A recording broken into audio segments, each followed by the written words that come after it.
पापा जी, ये क्या कर रहे हो आप? मेरे पर्स में से पैसे चोरी कर रहे हैं, शर्म नहीं आती आपको? अरे बेटा, मैं पर्स से चोरी नहीं कर रहा था, वो डिलीवरी वाला आया था, उसको पैसे दे रहा था। उसको पैसे देने थे तो आपको मुझे बताना चाहिए था ना। क्यों बहाने बना रहे हो? सीधा बोलो ना, आप मेरे पर्स में से चोरी कर रहे थे। अरे बेटा, मेरी बात का यकीन कर, और मैं तुझे कितनी देर से आवाज मार रहा था, तू नहीं आई, इसलिए मैंने सोचा कि मैं पर्स में से निकाल के उसे पैसे दे देता हूँ। पापा जी, अगर आवाजें मार रहे थे और मैं नहीं आई तो 5 मिनट और इंतजार कर सकते थे ना। कोई आफत तो नहीं आ गई थी? अरे मेरे को ना अच्छे से पता है आपकी नीयत का। आप ना चोरी कर रहे थे, अब पकड़े गए हो तो बहाने बना रहे हो। अरे बेटा, तू ये क्या बोल रही है? देखना, हमारी बातें सुन रहा है, वो क्या सोचेगा मेरे बारे में। हाँ तो अच्छी बात है ना, उसको भी पता चलना चाहिए कि हमारे घर में एक बुड्ढा है जो हर किसी के पर्स में हाथ मारता रहता है पैसे चोरी करने के लिए। बस बहुत हो गया बेटा, मैं रोशन के पर्स से पैसे निकालता हूँ, उसने मुझे आज तक कुछ नहीं बोला। देखो, रोशन की चीजों से ना मेरा कोई मतलब नहीं है। आप उसके पर्स में कितना हाथ मारते हो, पैसे निकालते हो नहीं निकालते हो, मुझे कोई मतलब नहीं है। लेकिन मेरा पर्स को ना मुझसे बिना पूछे हाथ मत लगाया करो। और वैसे भी एक लड़की का पर्स है ये, इसमें बहुत पर्सनल चीजें होती हैं, शर्म करो आप। अच्छा ठीक है बाबा, गलती हो गई, अब तू उसे पैसे तो दे ताकि वो जाए। दे रही हूँ, लेकिन आगे से ना ये गलती होनी नहीं चाहिए। कितने पैसे हुए इसके? 500 रुपए।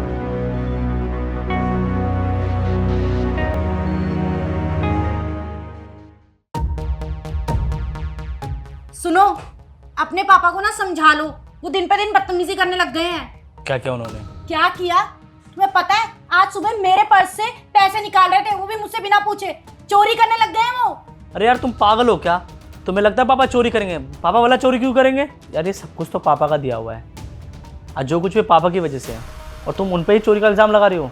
एक बार सोचो तो सही, तुम क्या क्या रही हो। डिलीवरी बॉय आया था, मैं वॉशरूम में थी, 5 मिनट वेट नहीं कर सकते थे, लेकिन नहीं, मेरे पर्स में हाथ मारना था उन्हें। अरे यार, बात यह है कि तुम वॉशरूम में थी, डिलीवरी बॉय बोल रहा होगा तो उन्होंने पैसे निकाल के दे दिए। तो मेरे पर्स में से ही पैसे निकाल लेते हैं यार, वो पापा है मेरे।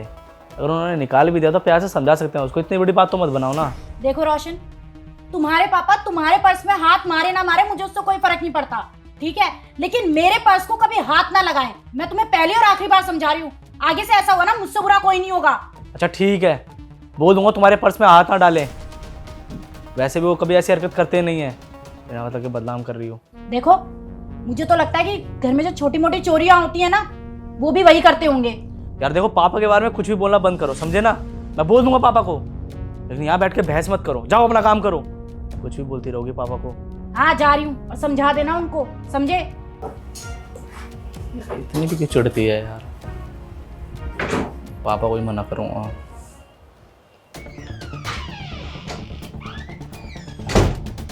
बहू, बहू,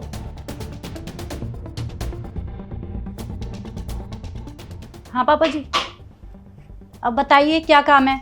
पैसे चाहिए या फिर मेरे पर्स में से पैसे निकाल लिया आपने? पैसे चाहिए नहीं, पैसे देने के लिए तुझे बुलाया, ये ले पैसे। ये पैसे कहाँ से आए आपके पास? बेटा, ये मेरी पेंशन के पैसे हैं, और अब मैं चाहता हूँ ये पैसे तू ही रखे, ताकि तुझे पता लगे तेरा ससुर चोर नहीं है। लेकिन पापा जी, ये पैसे आप मुझे क्यों दे रहे हैं? आपके है ना, आप रखिए। तुम दोनों की बातें मैंने सुन ली थी। अरे तूने कैसे सोच लिया कि तेरा ससुर चोर है? तेरा ससुर चोर नहीं है। अरे वो तो डिलीवरी वाले को पैसे देने थे, अगर मैं चोर होता तो ये सब नहीं करता, अपने पैसे तुझे ला के नहीं देता। आज से ये पैसे तू ही रखेगी। और बेटा एक बात याद रखियो, मुझे फ़र्क तुम लोगों की खुशियों से पड़ता है, ये पैसे से नहीं। पापा इसने मुझे बताया, पर गुस्से गुस्से में बोल दिया होगा। ये आपसे नफरत नहीं करती है, हो जाती है छोटी छोटी बातें कभी कभी। आप इसे माफ़ कर दीजिए, इसे गुस्सा मत रहिए। मैंने कहा था ना कि पापा ऐसा नहीं सोचते यार, ये छोटी छोटी बातें ही परिवार को तोड़ देती हैं यार। मानता हूँ कि हाँ हो गई वो गलती, लेकिन उन्होंने भी तो अपना बच्चा समझ के ऐसा किया। माँ बाप है, बच्चों की पर्स में हाथ में डाल दे तो क्या हो गया? बचपन था ये नहीं कि हम उन पर चोरी का इल्ज़ाम लगाएंगे यार। अगर हम लोग एक साथ रहेंगे, मिलजुल के रहेंगे, तभी तो चीज़ें ठीक होंगी, वरना ऐसे चीज़ें कभी ठीक नहीं होने वाली। देखो पापा, इसकी तरफ से मैं माफ़ी मांगता हूँ, ये आगे से ऐसा कभी नहीं करेंगे। आप इसे गुस्सा मत होइए। बेटा, मैं किसी बात का बुरा नहीं माना, बस तुम्हें समझाना चाहता हूँ कि अगर हम मिलजुल के रहेंगे ना, तभी साथ रह पाएंगे। और विश्वास होना बहुत ज़रूरी है एक दूसरे पे। अगर विश्वास नहीं होगा ना, तो रिश्ता ज़्यादा लंबा नहीं चल सकता। मेरी गलती थी, आप सही कह रहे हैं। इतनी सी बात को इतना बड़ा बना दिया, मैं आगे से ख्याल रखूंगी। कोई बात नहीं बेटा,